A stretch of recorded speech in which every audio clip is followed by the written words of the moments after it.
Good afternoon, everyone. I've just started the webinar for today. Just turned it on basically, so we're just loading in our audience members. So I'm just going to give it a few minutes and then we'll get started with today's webinar.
All right, people are just loading in, but we're going to get started right at 12 today.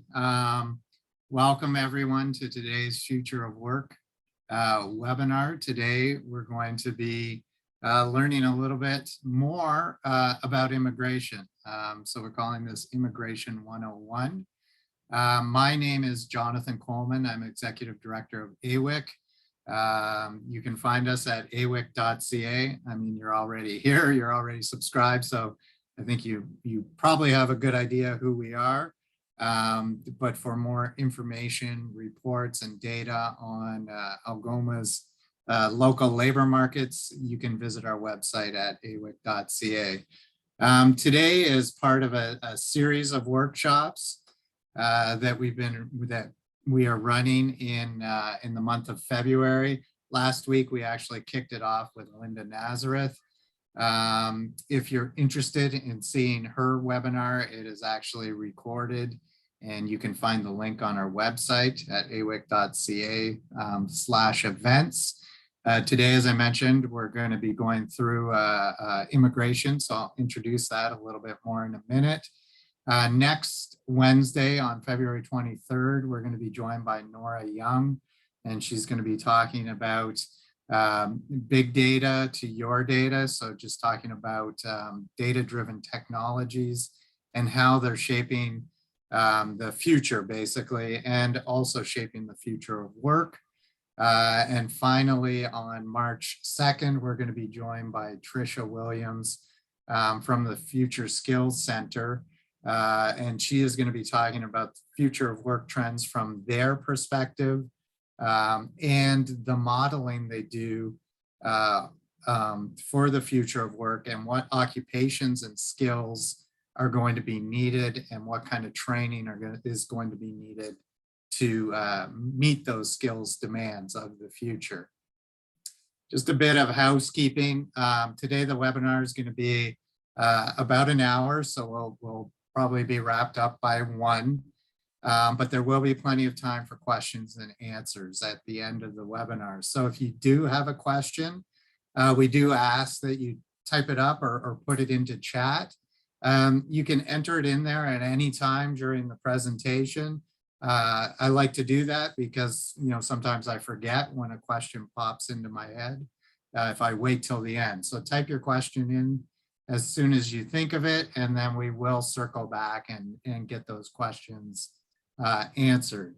The webinar is being recorded, so you will be able to share it with others if you like once we are done, and you can also revisit it. And the link to the recording will be available on the AWIC website. We will send out an email as well after the webinar with a link to the recording.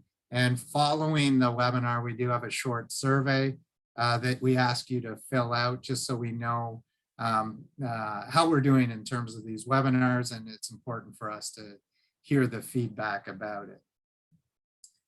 So without further ado, I'll introduce today's topic. So, I'm very excited about it. Obviously, we're all aware that we have a pretty tight labor market and that we have an aging workforce. Just to put it in terms of numbers, and keep in mind, this is 2016 data, so we're actually older now. We're looking forward to updating this data with the most recent census once it's available. But, just in terms of number, over a quarter of our population in Algoma is over the age of 65. Our median age is 49. So if you compare that even with the rest of the province that is 42, we're kind of a decade ahead, almost a decade ahead in terms of our aging population. And we're really seeing this in our local labor markets. There are twice as many people in that 50 to 64 years of age as there are people in the 15 to 24 years of age brackets. So essentially, we're in a situation where we have twice as many people leaving our labor market as we have available to enter it. And this is across the entire region. It's also obviously across all sectors and occupations. So this is really, creating this very tight labor market. We see it in our job posting tracking, for example, where month over month, we're seeing double as many job postings as we did in the previous year or in the same month of the previous year. So twice as many job postings, for example, in January of this year as there were in January of last year. So there definitely is a lot of competition, obviously, for talent. Employers are having some problems filling positions, and this is obviously impacting, their operations, let alone, their growth, their ability to grow. So talent acquisition, finding employees is definitely top of mind for most employers. So obviously immigration is going to play a key role in helping to address these issues. And we're very excited to have Jennifer Johnson and Olive Chang join us today. And they are both partners in an organization called ICA, or Intercultural Avec Immigration, Inc. They're going to explain a little bit about their, their organization and their background. But more importantly, they're going to give us a good starting point, or if you are familiar with immigration, a good, they're going to cover a lot about immigration and obviously what's new and changes and things like that. Give us the most up-to-date information available. So without further ado, I'm going to stop sharing my screen, and Olive, if you can jump on, you guys can take it away.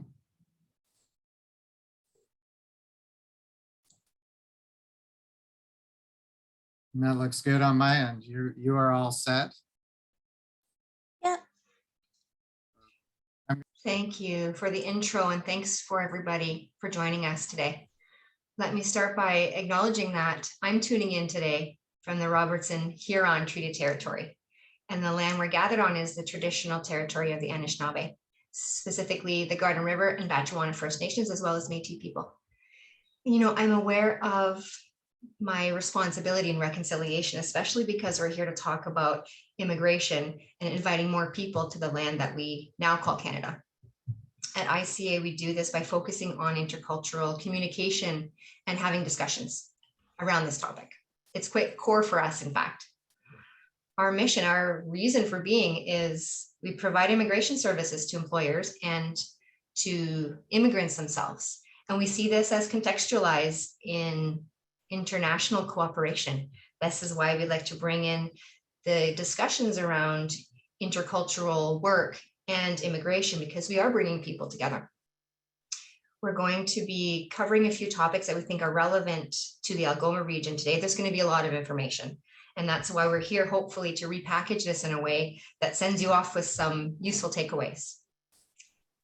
My name is Jennifer Johnson. I'm from originally from Sault Ste. Marie, and have come back to settle down here.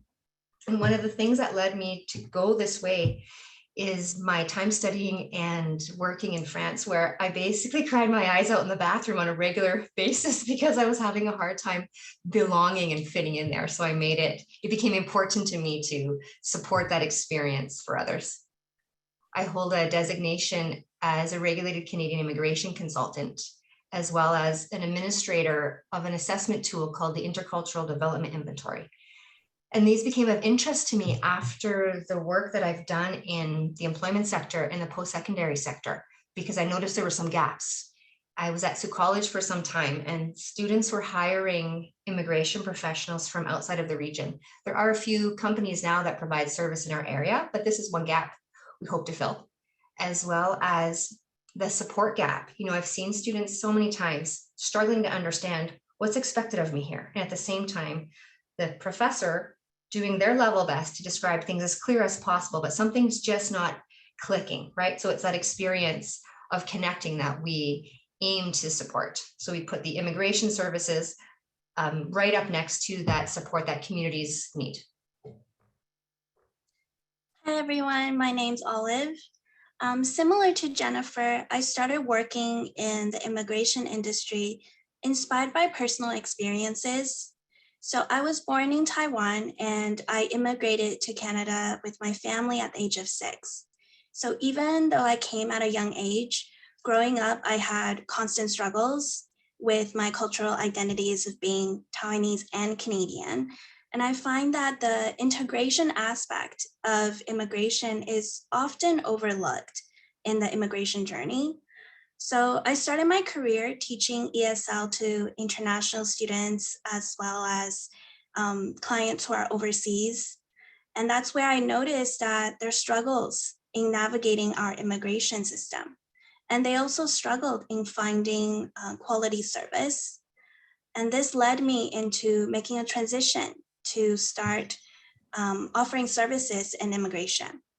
So it's very important and personal for me to support others in their immigration journey with the attention to challenges of integration. Now, we also have a brilliant third member to our team who specializes in intercultural coaching.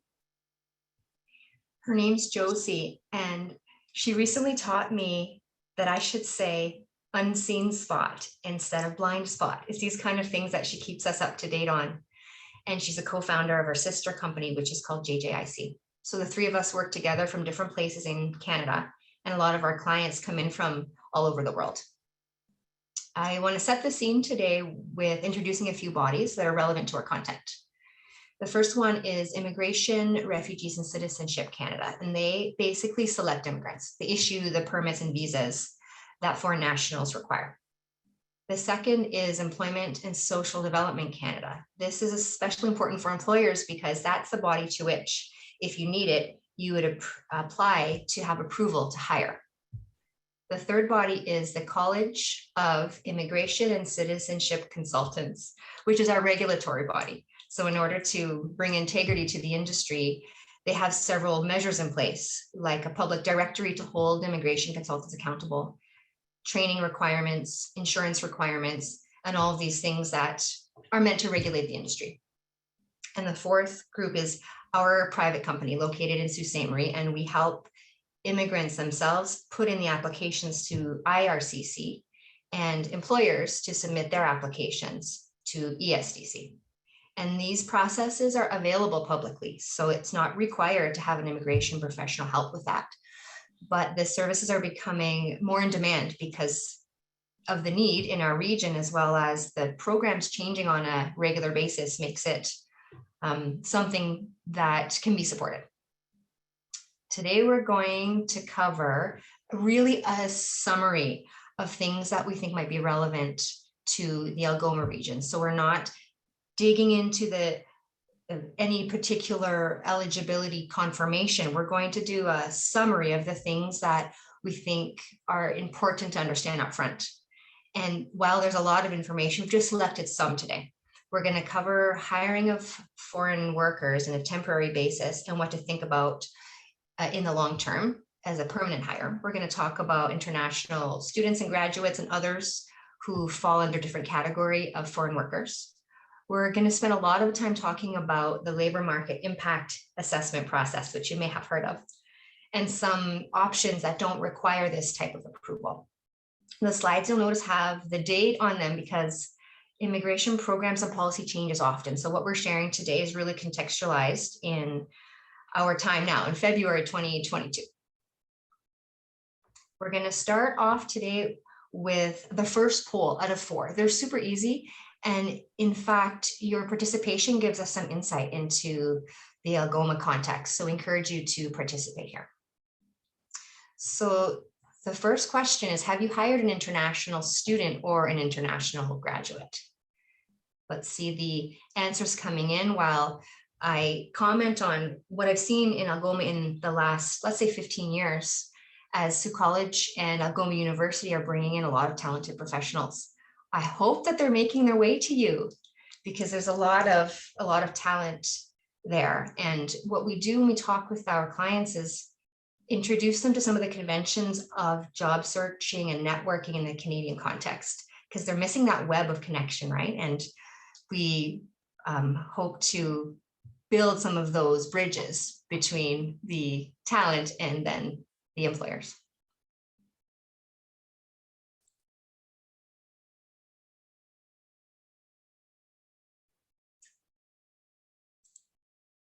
Let's conclude the poll now. Thank you. Okay, that's excellent. Thanks for your participation in that. Let's move on to talk more specifically about topics related to international students and graduates. So for those of you who have already experienced this, it might be a review, but for those of you who are new to it, we hope it's helpful. So let's talk about international students. So I think we can all agree that the recruitment process can be quite taxing on both parties. Hence, additional paperwork when hiring a foreign national could come with some hesitancy. While hiring an international student is actually a great way to ease into working with foreign nationals because they can work for you without a work permit, which means it's kind of low commitment on your end. Now, the international student do have a couple of requirements that they have to meet. So one is that they have to have a valid study permit. They have to be enrolled in a designated learning institution such as Sioux College or Algoma University.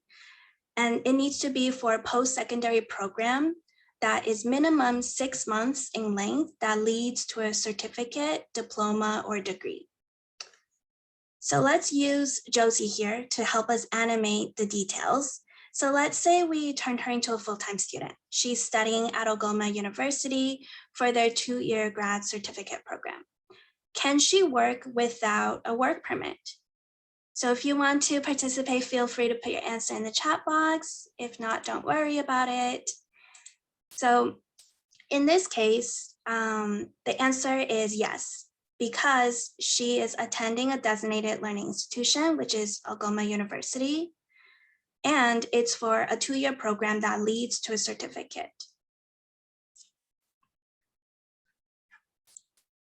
Now, imagine that you decided to hire her and she's working for you part-time. However, after a couple of months, she decides to become a part-time student in order to have more availability to work for you. Can she continue working without a work permit? Well, in this case, the answer is no, because there are certain work conditions that she has to keep in order to be able to continue working for you without a work permit. One of those conditions is that she has to maintain full-time student status. Here are some other ones. So she can only start working for you when her program of study starts, and she can only work up to 20 hours per week for you on a part-time basis. However, she can work for you full-time on her scheduled breaks. So scheduled breaks is set out by the institution, so such as reading week or break between semesters, that's when she can work for you full-time.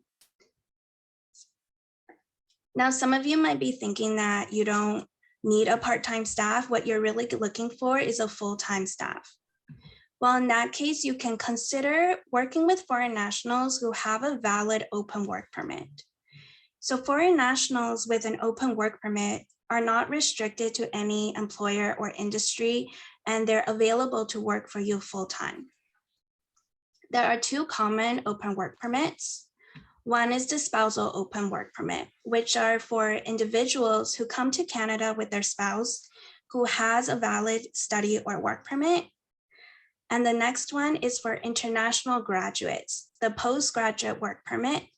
So these are for graduates from a designated learning institution such as Sault College. And if they graduate from a program that's minimum 8 months to 1 year, they can obtain a 1-year PGWP. Now, if their program was 2 to 3 years, they're able to obtain a 2 to 3 year PGWP.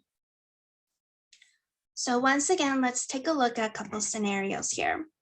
So if Josie's husband decides to accompany her to Canada while she's studying at Algoma U, which work permit is he eligible for? Now in this case, because he's accompanying his spouse, Josie, who has a valid study permit, means he's eligible for a spousal open work permit.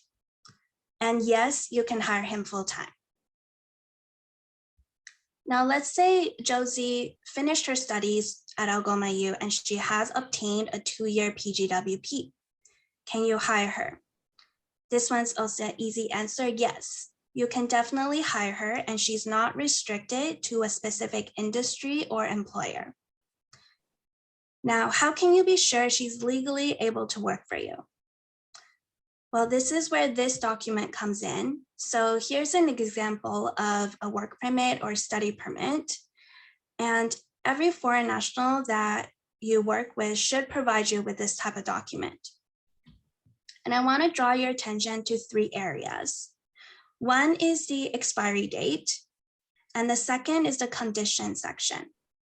Now, the conditions is determined by the visa officer, and there are some cases where an international student might have a study permit where the condition says that they cannot work off campus without a work permit. So if that's the case, then unfortunately, even for a part-time position, they would not be able to work for you. The third section is the remarks and observations section, which tells you what type of permit this is. So in this case, it's a postgraduate work permit. Now you can be confident that when you see these type of documents, there is low commitment on your end. So we have seen employers hesitant about hiring foreign nationals due to uncertainties. It could be language barriers or cultural barriers or just the paperwork. So let's see how you can assess whether or not Josie would be a good fit for your team in the permanent run. So with low commitment from your end, you could hire her as an international student, part-time, no work permit required. And then once she graduates and she has her open work permit, you can have her full-time, give her more responsibilities, continue to test out the relationship. And then once her PGWP is coming to an end, you've had ample opportunity to assess whether her skills is something that you want to keep and you want to retain her as a permanent staff. Now, this is where more commitment from your end is required. So there are 2 ways you can support her. One is to hire her as a temporary foreign worker and support her application for a new work permit. Or you can give her a permanent full-time job offer and support her immigration under an applicable program. So these last 2 options will be presented in detail later on, but these are the ones that would require a little bit more commitment from your end. So let's say you don't have a Josie, you don't have a Canadian or permanent resident. what about recruiting a foreign national? We're going to talk about that today. It is also possible to hire directly from overseas. So hiring a temporary foreign worker who does not already have an open work permit, whether they're inside or outside Canada, it could fill a need for a business growth project or in a boom bust or seasonal environment, like this fishing lodge. It could be for positions that are at a low skill, low wage level. There's unique criteria for that. And you can also hire for high skill or some kind of specialty because you can't find that talent in the Canadian pool. In any of these cases, you first need to know if you require approval, and then you need to know how to get it. Let's go to the second poll question of the day. Again, this lets us get a sense of what your barriers might be. What could make someone hesitant to hire a foreign national? We've got these answers coming in. I just want to echo Olive's point about feeling that uncertainty, and I think the labor market impact assessment process could be one of the things that causes a bit of resistance. We're going to talk about that today for that reason. There's never a guarantee that the foreign worker is going to fit perfectly or they're going to have all the skills. But if you do find a great candidate and you want to keep them, we'll talk about how to set yourself up for more success in the long run and how to set up that individual for success as well. Thanks for the poll. Why don't we close it out and see what it rendered?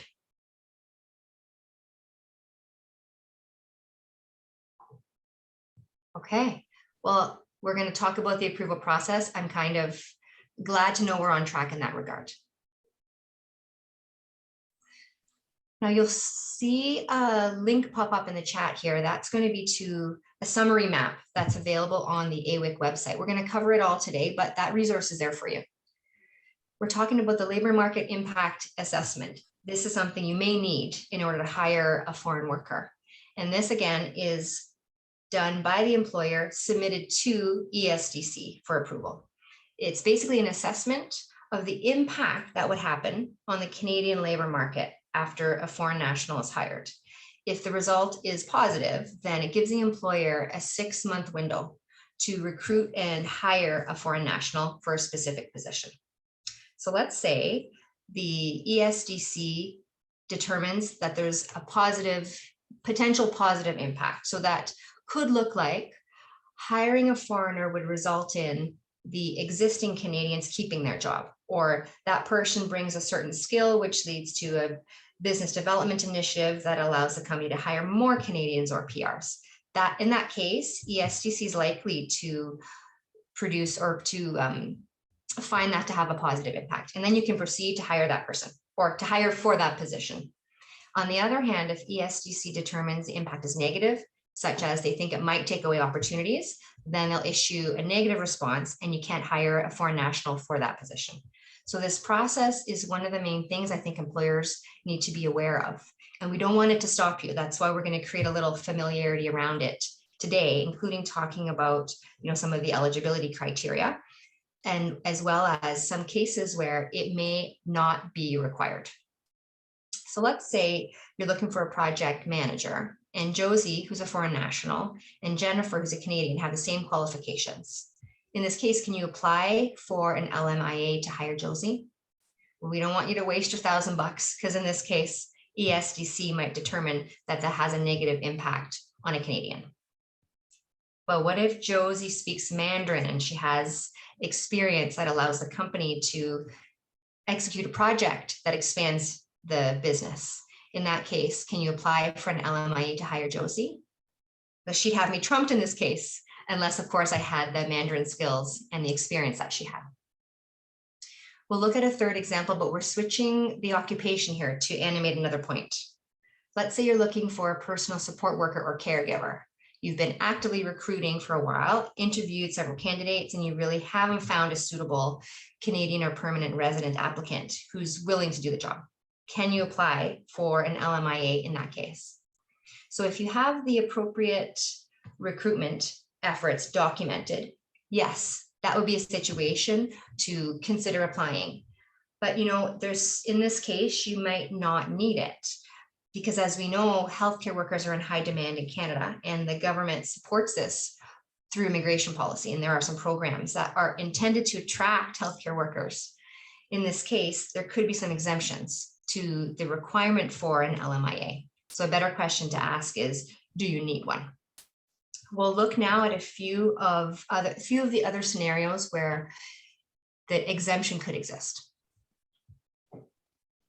There's another link that's going to pop up here for you. It's the full list of exemptions on the IRCC site. We're going to cover this today because it could be of particular interest if it's the LMIA that's holding you back. There are various reasons why an employer might be exempt from the need for this, and they're all outlined on the government site. These are sometimes coming from international agreements like CUSMA, which used to be called NAFTA. There is an exemption for entrepreneurs. Of course, that's to stimulate business development in Canada. There's an exemption for charitable projects and charitable workers. And what you see here is a code called C10, which represents a small number of exemptions under the category of Canadian interests. So you see there's a allowance there for physicians and airline workers because it's in Canada's best interest to facilitate the movement of those professionals into the country. And under other codes, there are exemptions for in-demand occupations like caregivers and film professionals. And there are also some related to regional interests like Francophone migration or migration to rural areas. If you're looking to hire a foreign national in the Sault Ste. Marie area, we have the Rural Northern Immigration Pilot Program, which has its own exemption code. And that means that there's no LMIA required in that case. We have a section on that for today as well. So we show you this snippet of exemptions to really press the point that there's some assessment needed up front to determine if you need it or not. Okay, we're going to talk about the basics of the LMIA process now, so stay with us. All right, the job offer is one of the important pieces to bring into the discussion. It needs to be full-time, and this hire needs to represent a real need for the company. So it's not meant for a business owner to create a position to hire their family member to come to work in Canada.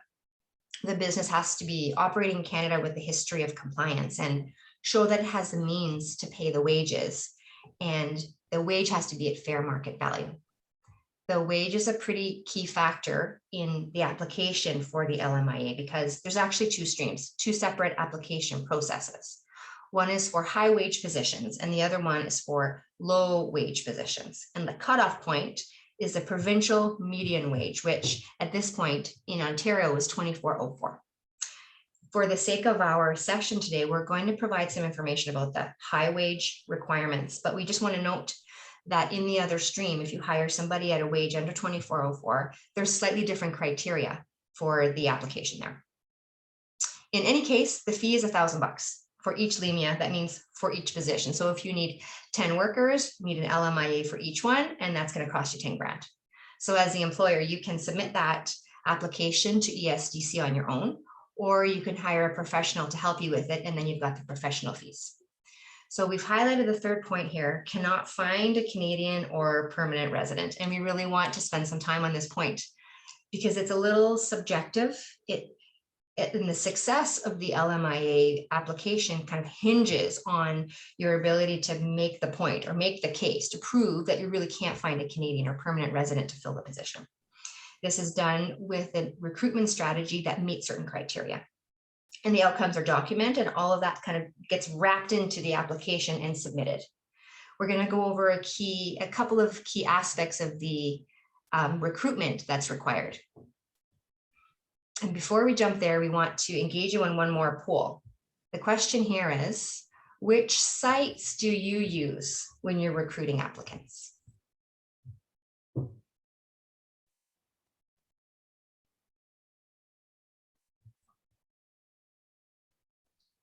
Now, if you see one channel that is on here, if you see a channel that you use that's not on here, feel free to share in the chat. We'd love to know what is relevant for your region.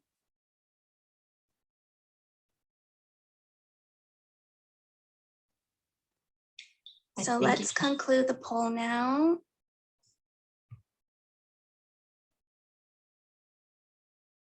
Interesting results here.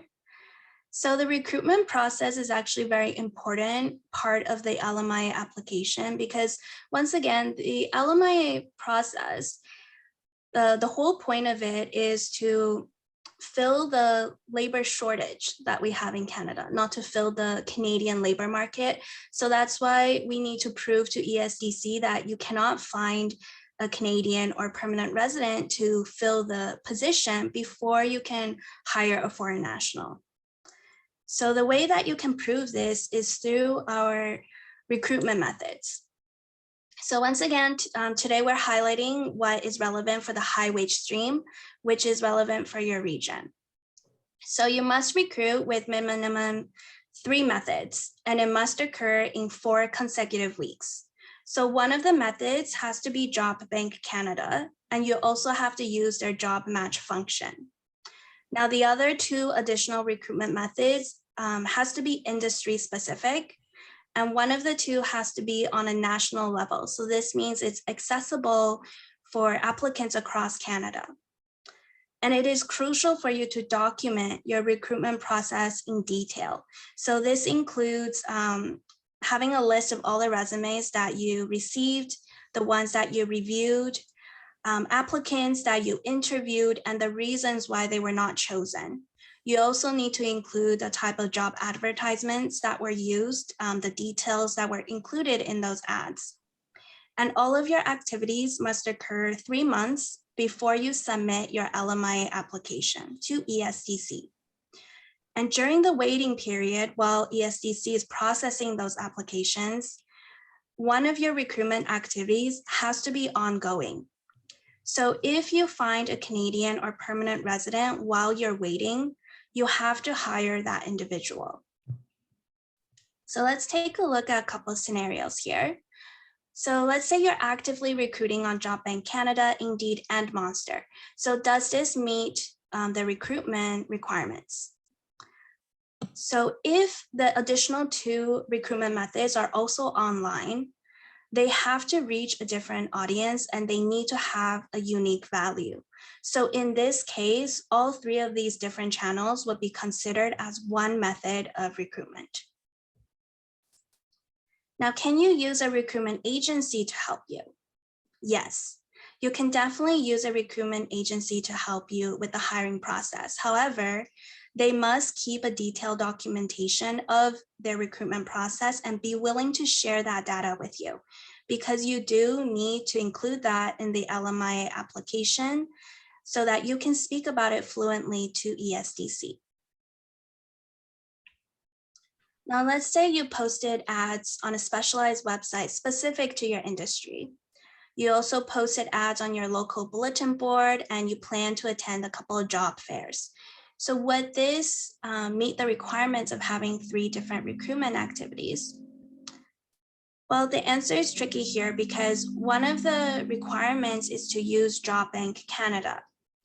If for some reason you don't want to use Job Bank Canada or it's just not relevant to your industry, you do need to include an explanation in your LMIA application. Now here's an overview of your journey as an employer when you go over the LMIA process. So first, you need to have a genuine talent need. And you need to have the means to support the position, so be able to pay at the fair market wage. Next, you need to conduct recruitment activities that are specific to your stream that you're applying for. It has to be detailed and it has to meet all the requirements. And once you have all your forms filled out and all the necessary applications, you can submit it to ESDC and pay the 1,000 application fee. So once again, one LMI application is for one position. So if you need to fill 2 positions in your company, you would need 2 LMIAs. Now, if your LMIA is approved, it's positive, you would provide a copy of that along with the job offer to the foreign national that you're hiring, who then would submit their work permit application to IRCC. Now, the LMIA application process, their timeline depends on the occupation and the stream. So based on last year's data, the high wage stream takes about 66 business days to process. And at the end, you just need to make sure you keep all of your documentation for a minimum of 6 years. Now here's a list of some of the main documents that would be required in your LMIA application. And we want to draw your attention to the third one here, which is the job offer. So you have to include details such as your fair market wage, the position title, the job duties for that position, and the NOC code.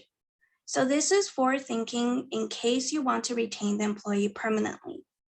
So you set them up well by having a clear match to the NOC matrix, because there's a risk if the NOC and the job duties do not align, the IRCC officer may see a mismatch and then potentially decline your employee's application for permanent residency, which means the all-star employee that you put in time and money to train may no longer be able to work for you.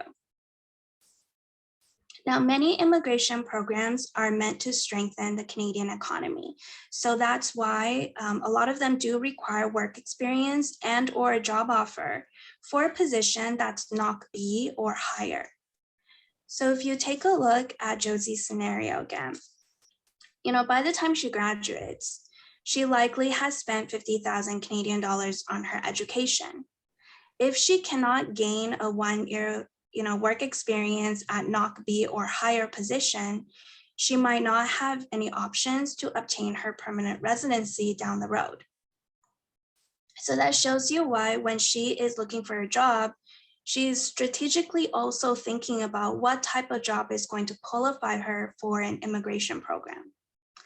Now, there are several immigration programs that accept NOC C or D level work experience or job offer, but these are often limited to a region or a province. So for this reason, it's probably beneficial for you as employers to know what's relevant to your area before you start your recruitment activities, because certain positions will be more appealing to foreign nationals than Canadians or permanent residents, and vice versa. All right, my job here is to wrap up and review the content that we covered about the LMIA. So if after a comprehensive documented recruitment that includes a full-time job offer at fair market wage, you can't find a single Canadian or PR who's qualified and willing to take the job, you can consider hiring a foreign national in that case. And we really are stressing this point over and over because we want to respond to sentiment that we've heard in the community around foreigners taking jobs away from Canadians. And the programs are set up so that that shouldn't happen. So first, you need to determine if you need the LMIA.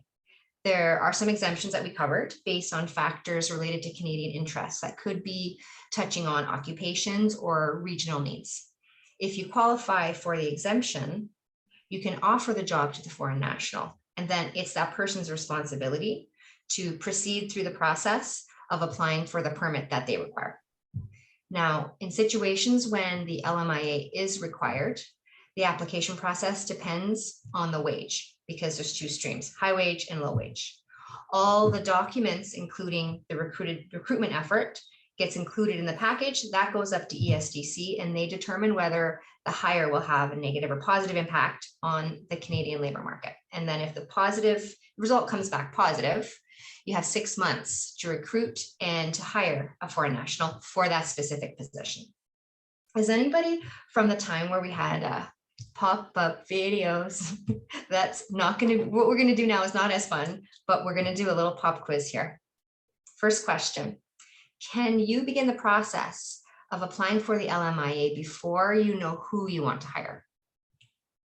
Yes, you can. Can you hire directly from overseas? Yes, you can.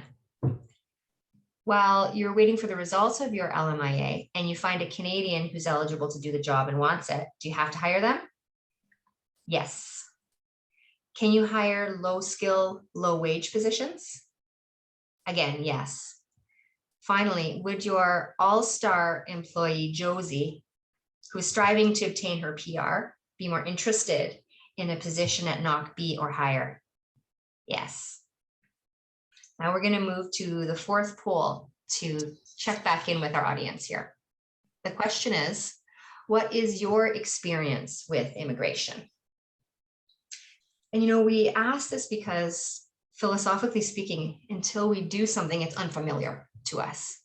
I thought it was a ludicrous idea to climb up a giant sheet of ice until I tried it, ice climbing, and then resulted in me being familiar. And now I would definitely do it again.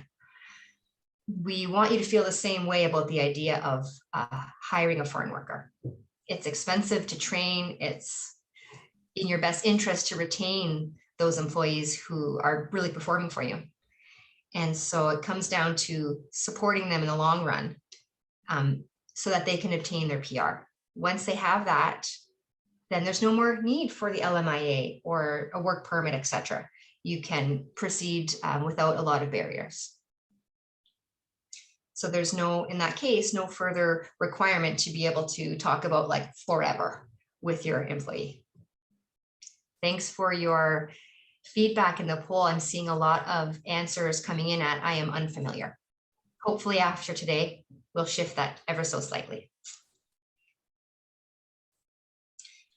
What we're going to do next is introduce a few of the things that are involved from the applicant side in order that we can show you how the employer's part fits in. So when we say support the person, that's what we're trying to define here a little bit more for you. What you see there are 3 immigration programs that are relevant to the Algoma region. So there are many more, but we're just going to talk about these 3 briefly today. There's usually some criteria for you to meet, and there's varying degrees of commitment. So that could involve an LMIA. In any case, whether that is required or not, there's always some need to show that you've tried to hire a Canadian or permanent resident and that you meet certain criteria. Most of the time, what's in your hands is the job offer. If your all-star employee can submit a strong application for one of these programs and she obtains her PR that way, then you can have her on your team for the long run. We're going to cover each of these in a little bit of detail to show you how your part fits in there. First, we'll start with express entry. This is a federal system of immigration, and globally, it's considered to be quite sophisticated. So we have 3 streams that fit underneath express entry. The first one is Canadian experience class, which gives some priority to people who have at least 1 year working full-time in Canada. The next is federal skilled trades class, which identifies certain trades that are in high demand across Canada. You can see the NOC groups listed there. So that includes some electrical, some equipment operation, natural resources, some manufacturing, but it's limited to those particular trades. And the third stream is called federal skilled worker. And this is really for highly skilled individuals who have a really strong likelihood of contributing to the Canadian economy. So in some cases, if their profile is very strong, they may not even need a job offer in order to apply for their permanent residency. So you've got these 3 streams all belonging to express entry. In order for someone to go through express entry, they have to qualify first of all for one of these streams. If they do, then they're entered into the federal pool for 1 year. They're awarded a score. The maximum score is 1,200. So in that year, federal and provincial bodies have access to the pool. And they're, of course, interested in the ones who have the highest score. One factor which gives a boost to the score of people in the pool is a job offer. So these federal and provincial bodies would be inviting the high scorers to apply for permanent residency. At that stage, the individual has to accept the invitation and then assemble their application and proceed with the application to permanent residency and then wait in the queue for permanent residency. So all of this is really the candidate's responsibility, like apply to the pool, get the points, get invited, submit PR. And your part here is really to support them. So your all-star employee could be already in the pool. Maybe she's working for you on a temporary visa in order that she can, in the future, apply for PR. Or maybe she already applied for PR and she's waiting. So it requires a fair bit of patience and flexibility on your side. Now let's move to talk about some of the options through the provincial programs? So the provincial programs are specific to each province, and each province has several streams that open and close to candidates pretty regularly. There are two ways to apply for provincial programs. One is through express entry. So mentioned earlier, express entry has a point system. So candidates who have a nomination letter from a province automatically receive 600 points. This drastically increases their chance to get invited to apply. The second way for them to apply is directly to the province. So when a candidate is selected, the province sends the candidate a confirmation of nomination, which then they would use to apply for their permanent residency to IRCC. Now, the section that is relevant for you would be the Ontario Immigrant Nominee Program, also known as OIMP. So OIMP has also adopted a point system similar to express entry. So candidates would register an expression of interest, which is free, and they would remain in the application pool for a year. Then they are ranked by point, and the highest ranking candidates receive an invitation to apply. If they are approved, they'll receive a nomination letter to apply for a permanent residency under the OIMP program. Now, there are 3 streams under OIMP where you can offer support to hire your foreign national permanently with a job offer. So the 3 streams are the employer job offer, international student stream, foreign worker stream, and the in-demand skill stream. So these don't require an LMIA on your end. But you do need to meet certain requirements. So if you're an employer outside of the GTA, you need to have a minimum 500,000 Canadian dollar revenue. You also need to already have 3 full-time employees who are Canadian or permanent residents. You need to be active in your business, and you also need to show recruitment effort. So once again, showing that you cannot find a Canadian or permanent resident to fulfill your talent needs. So we've gone over 2 immigration programs. One of them is the federal express entry program. The other is the provincial OIMP program. So the next program has been gaining a lot of attention these days, and it's a regional program, the Rural and Northern Immigration Pilot Program. And what you're looking at here is the page for that on the city website. We'll add it in the chat as well so that you can take a look if you're not already familiar with it. And it's really true what Olive said. This program has international attention. I know this from my time recruiting international students. When this program was announced, everybody knew about it all around the world. And I believe that there's a significant number of applicants to Algoma University and Sioux College because of this program. It's not only for international students, but they do make pretty good candidates. It's really gaining quite a lot of attention. Let me explain why that is from the candidate's perspective. So let's say somebody is meeting the eligibility criteria of one of the streams for express entry. Let's say they also meet the eligibility criteria for one of the programs under the Ontario Immigrant Nominee Program. But those ones open and close from time to time, so it's a little bit more risky. If they also meet the criteria to apply via RNIP, they've got more chances overall. So there's a lot of investment on their part. You can see why this would attract them. And brief, this program is delivered in 11 communities across Canada. Sault Ste. Marie is one. We have Timmins, Sudbury, North Bay, and Thunder Bay, a few others. And it's a little different in each community.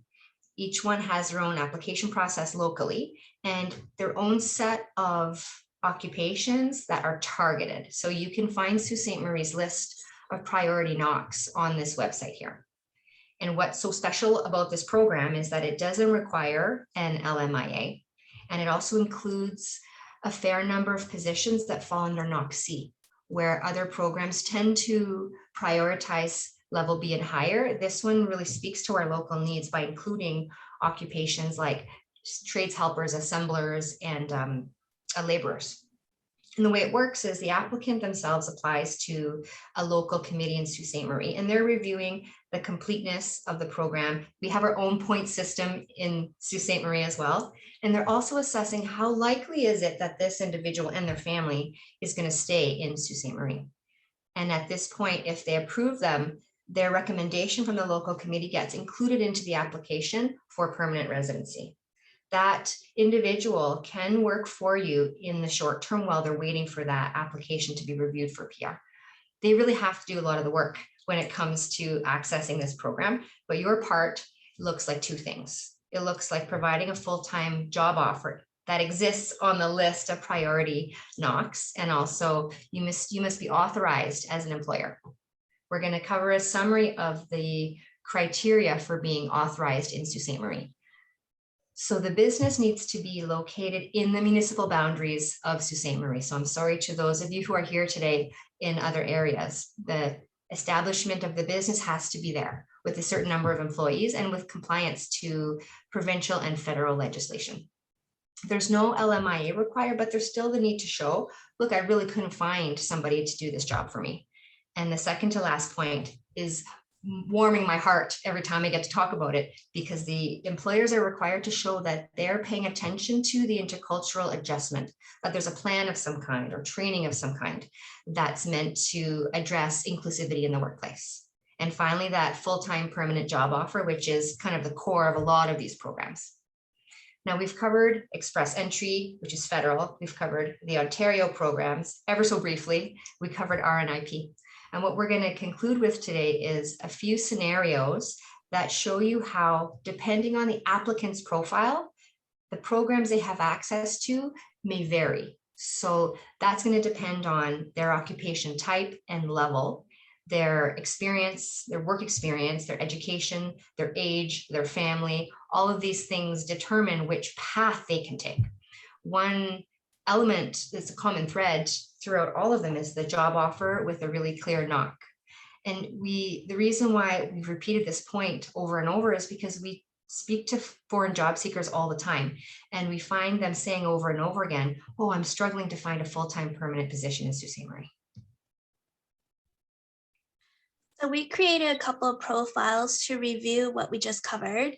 Note that relevant occupations to your region is also applicable to some of these cases, such as electrician, machine operator, or nurse. But in this case, today we have Ricardo. He is our industrial butcher living in Elliott Lake. So what immigration programs are available for him, and do you need an LMIA to hire him? Now, to assess his options, we will need to take a closer look at his NOC code. So as you can see, butcher is the NOC group 633. Now, under the federal skilled trade stream, it is accepted for express entry. However, Ricardo's NOC code is 9462. So this makes him ineligible for express entry. He is eligible, however, for the OIMP employer job offer in demand skills stream because the NOC code 9462 is an eligible occupation. So with this example, you can see why it is important from the employer's end to be prescriptive about the details in the job posting and description. Next, we have Pablo. He is living in Sault Ste. Marie. He's a chef, and he has a valid open work permit that expires in 1 month. So in this case, what programs are available to him, and do you need an LMIA? So in this case, chef is a priority occupation under RNIP for Sault Ste. Marie. So that means that you do not need an LMIA to hire him. He can also apply for a 1-year work permit specific to the RNIP program to continue working for you while he waits for his PR application to be processed. And this work permit would be tied to you for supporting his RNIP application. Now, for those of you who are multitasking and checking the Sault Ste. Marie RNIP website, you can see that as of February 7th, 2022, chef is no longer a priority occupation. So in that case, what would be Pablo's options? Well, as a chef, it is a NOC level B position. So he could use the work experience that he has gained or a job offer to apply under an express entry stream. And he does not need an LMIA, and he will be eligible for a bridging open work permit to continue working for you while he waits for his PR application to be processed. Now let's change his situation a little. Let's say that he went back to Brazil. He doesn't have a valid work permit. So in this case, what programs are available for him from overseas? So technically, he could still be eligible to immigrate to Sault Ste. Marie under the RNIP program if he meets community requirements such as showing ties to Sault Ste. Marie, or he has a full-time job offer in a priority occupation. And he would not require an LMIA. Now, another option for you to retain him in the long run is to support his application for PR through express entry. So because he doesn't have a work permit, in this case, you would need to apply for a dual intent LMIA. So this means you're supporting his PR application and a temporary work permit application so that he can start working for you while he waits for his PR to be processed. So once again, this work permit would be tied to you because of your support. So let's bring back Ricardo here, our industrial butcher. Let's say, unfortunately, he couldn't find a job. He decides to go back to school and enroll in the program for 1-year certificate for culinary skills. Do you need an LMIA to hire him in this case? Well, the answer is no, because he can work for you part-time without a work permit as long as he remains a full-time student, has a valid study permit, is studying at a designated learning institution, which is Sault College, and his program leads to a certificate. So let's say we have Ricardo's wife. She doesn't want to have a long distance relationship, and she decides to come with him to Canada while he's studying at Sault College. You find that she is the perfect candidate for your recent opening of nurse aid. Do you need an LMIA to hire her? So this one should be easy. The answer is no, because she's eligible for open spousal work permit. And as long as she has a valid open work permit, she can work for you full time. So once again, this would be a low commitment on your end. So I know we covered a lot of information today. I'll pass it to Jen for a final review. This is where we come in to help the applicant themselves navigate and also help the employers on their side as well. What you're looking at here is an overview of the commitment level from the employer's perspective. So very low level of commitment with an international student or open work permit holder. Check it and check the expiry date, bada boom, bada bing. Where we have a little more commitment is where the LMIA comes in. So that could be necessary to hire a temporary foreign worker or to support an applicant for their PR application. Finally, we covered the RNIP program, which requires some registration on the employer's part and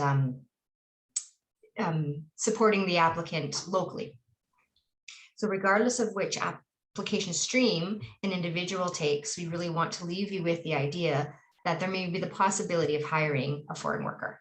There are some services to support you, and that's why we're here. We're going to move now to a little Q&A, and we're hoping for and expecting some pretty juicy questions. However, we want to note that if any question is really specific to your case and context, we might need to take a more general approach to answering it. Let's bring back Jonathan. Wow, that was very in-depth and comprehensive. And I know for one, I'm going to have to rewatch it to pick up on some of the information. So that was great. If anybody does have a question, please enter it into chat. I mean, I'll certainly get the ball rolling here. And I'm going to apologize up front if some of these maybe, well, there are no bad questions, but maybe these are. I think I know the answer to this. You were talking about the like having international student working, I mean, it's limited to 20 hours a week, except for in like specific breaks. If someone's in a 2-year program and if say they're registered in the spring semester, does the summer count as a break if they're registered in the fall as well? That's Yes. exactly it. You're good. Really? So they could work full time for, you know, whatever that 3-month time period. Yes. You got it. Okay. And then you talked about the, I guess, so the application for the LMIA, there's like you have to wait 3 months. So from the time that you did all your job posting and gathered all that information, what is, do you know, is there a typical turnaround for hearing back? Like, is it another month on top of the 3 months, or is there like how immediate, I guess, do you hear for back from your application?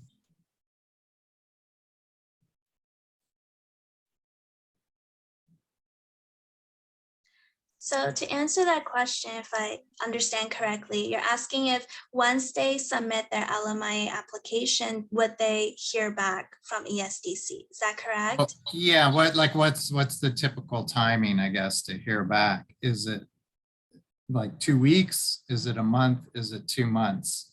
Yeah, so it would depend on the stream that they're applying to. So for example, the high wage stream, once they submit their application, based on last year's data, it takes about 66 business days for ESDC to process it.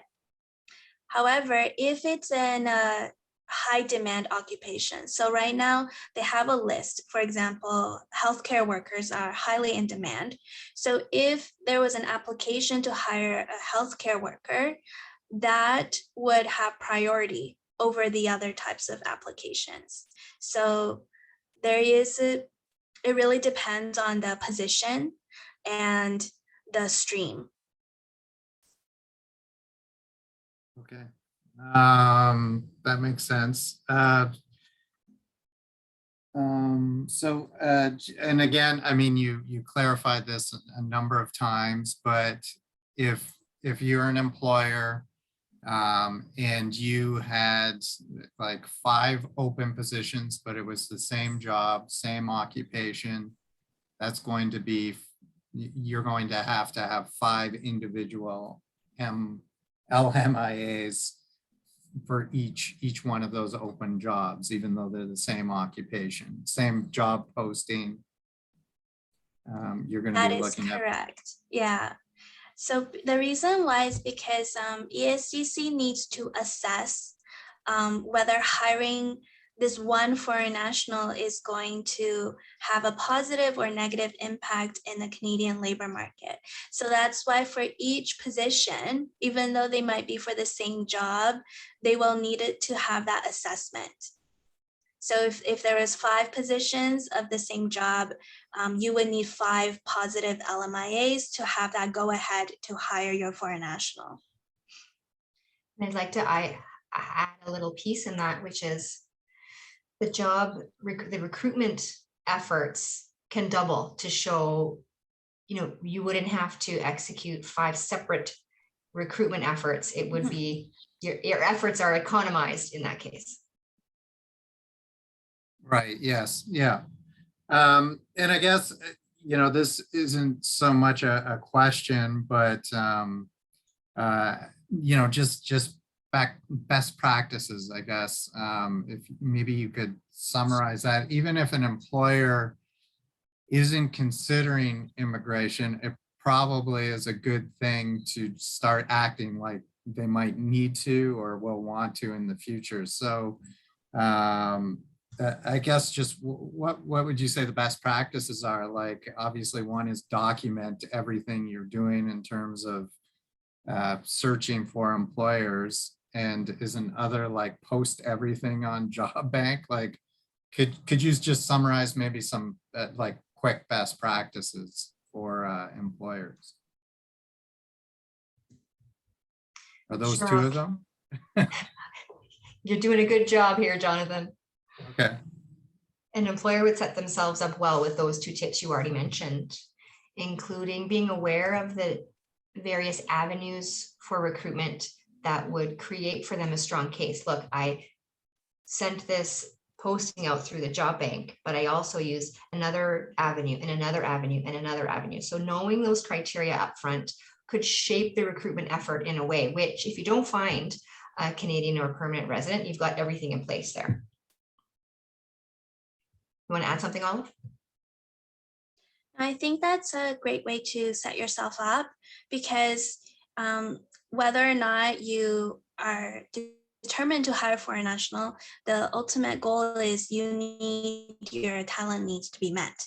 So if you start your recruitment process with that criteria in mind, at least you have the option to go ahead and apply for an LMIA if you need one. Awesome. Okay. So again, this whole session obviously was recorded. If anybody does have a question that, they didn't ask here that they want to ask, you can certainly send it to us at AWIC, and we can get it to Jennifer and Olive. But I'm not seeing questions coming in specifically. So I guess we'll wrap it up here. Did you guys have anything you want to say to summarize or follow up? Thanks, Jonathan, for the chance to conclude here. So our job is really to support small and medium-sized companies who don't have that in-house immigration expertise.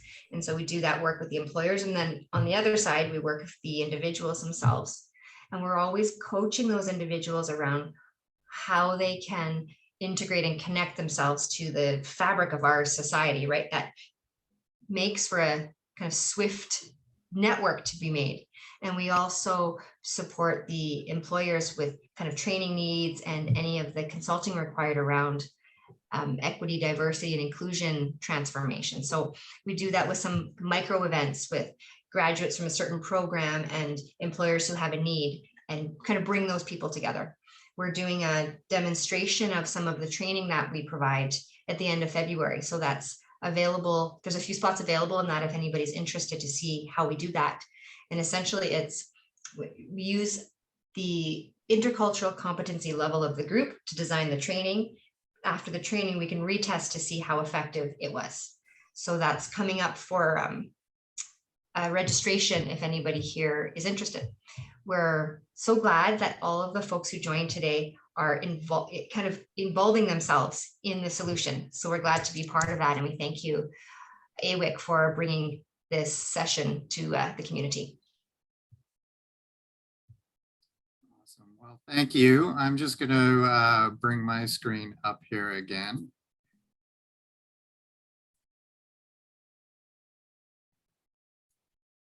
And once again, say thank you very much to Olive and Jennifer. Again, that was a very comprehensive and in-depth webinar. So, it is a very significant resource, I think, to have that recorded. And we will have that posted on our website at awic.ca/events. So very much appreciated. And if anybody on the webinar is interested in attending our other two webinars that we have coming up, you can certainly go online at awic.ca/events, or just go on the AWIC site and go to the events tab and register for the two upcoming webinars.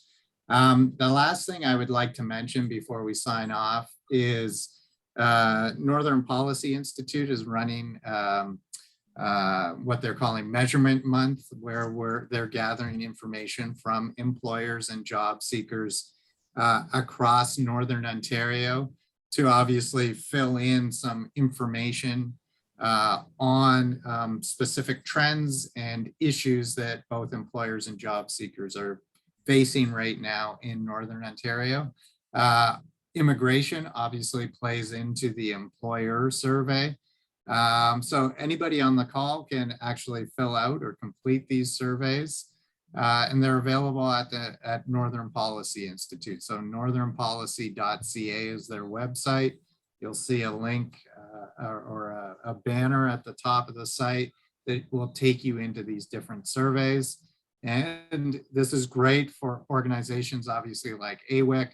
MPI would be sharing this data with us and publishing the data.